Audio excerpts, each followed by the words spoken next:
जी। सबसे पहले मैं जो यहाँ पे हमारे मीडिया के जो भाई आए हैं, मैं आपका शुक्रगुजार हूँ कि आप जो हमारी ये जो प्रेस कॉन्फ्रेंस है डिफरेंट सिख ऑर्गेनाइजेशन की, इसको कवर करने के लिए आए हैं। तो मैं आपको ये बता दूं कि लास्ट मंथ की 24 को हमने एक प्रेस कॉन्फ्रेंस की थी और उसमें हमने ये बताया था। एक तो हमने जो इलेक्शन का वेलकम किया था, जो असेंबली इलेक्शन यहाँ पे जो काफ़ी देर के बाद यहाँ पे हो रही है, 10 साल के बाद तकरीबन।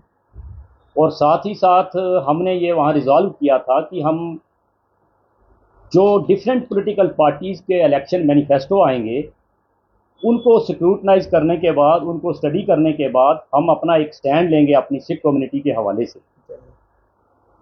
और आज हमने जो तमाम जो मैनिफेस्टोज हैं वो हमारे हाथ में हैं, जिस तरह कि खासकर जो बीजेपी का मैनिफेस्टो है ये भी हमारे हाथ में है, और नेशनल कॉन्फ्रेंस का, कांग्रेस का, ये तमाम मैनिफेस्टोज हमारे हाथ में हैं और हमने इनको स्टडी किया है। और ख़ासकर जो हमारे डिफरेंट सिख लीडर्स हैं, एक्टिविस्ट हैं, सब ने इनको स्टडी किया। उसके बाद हमने ये फैसला किया है कि इन असेंबली इलेक्शंस में हम जो सेकुलर अलायंस है headed by doctor Farooq Abdullah, हम उनके कैंडिडेट्स को सपोर्ट करेंगे। और उसका जो सबसे बड़ा रीज़न है वो ये है कि जो बीजेपी का मैनिफेस्टो है उसमें हमारी मिनार्टी सिख कम्युनिटी के लिए एक भी लफ्ज़ वहाँ पे नहीं कहा गया है। जो हमारी इश्यूज़ थे, जो हमारे प्रॉब्लम्स थी, उनके बारे में वहाँ कुछ मेंशन नहीं है। जबकि उसके बरक्स आप देखिए कि जो नेशनल कॉन्फ्रेंस का जो मैनिफेस्टो है, इसके पेज नंबर 41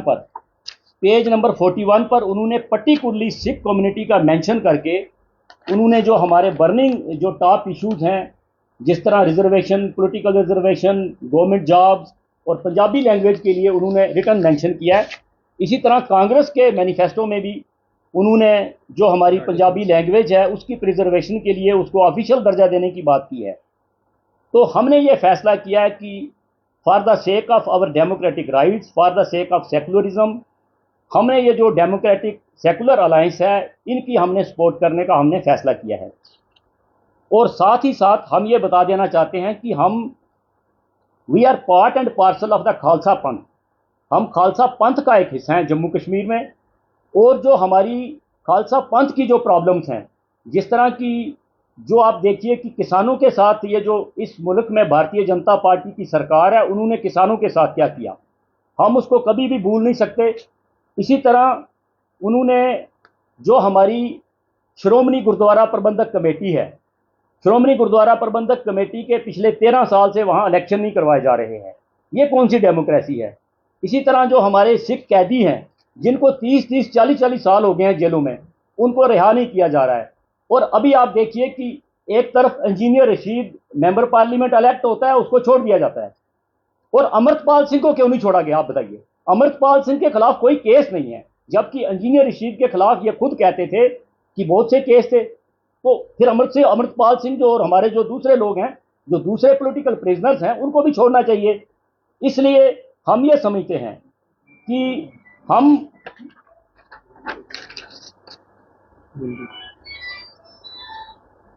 हम खासकर इस मौके पे जो जम्मू कश्मीर की पूरी आवाम है, और पर्टिकुलरली जो हमारे एससी, एसटी, ओबीसी, जो हमारे दलित भाई हैं और मिनॉरिटीज़ हैं, हम उनको अपील करेंगे कि आप देखिए कि पिछले 10 साल में यहाँ हमारे साथ क्या हुआ है, हमारे इश्यूज, हमारे राइट्स के हवाले से क्या हुआ है।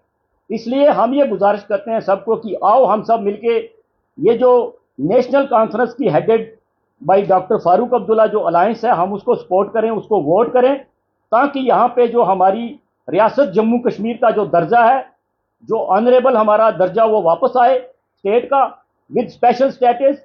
और खासकर जो इन्होंने बहुत ज़्यादा अमेंडमेंट्स करके जो हमारे राइट्स की वायलेशन की है, वो भी हम अपने वापस लाएं।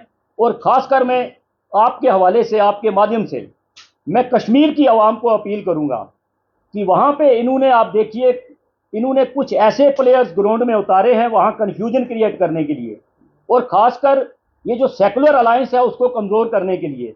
तो मैं कश्मीर की आवाम को भी अपील करूंगा कि आप थोड़ा अलर्ट रहिए, क्योंकि वो जो ताकतें हैं जो जम्मू कश्मीर की रियासत के लिए, रियासत की बहाली के लिए, जम्मू कश्मीर के हकूक़ के लिए लड़ रहे हैं, हम सब मिलजुल के उनका साथ दें। शुक्रिया।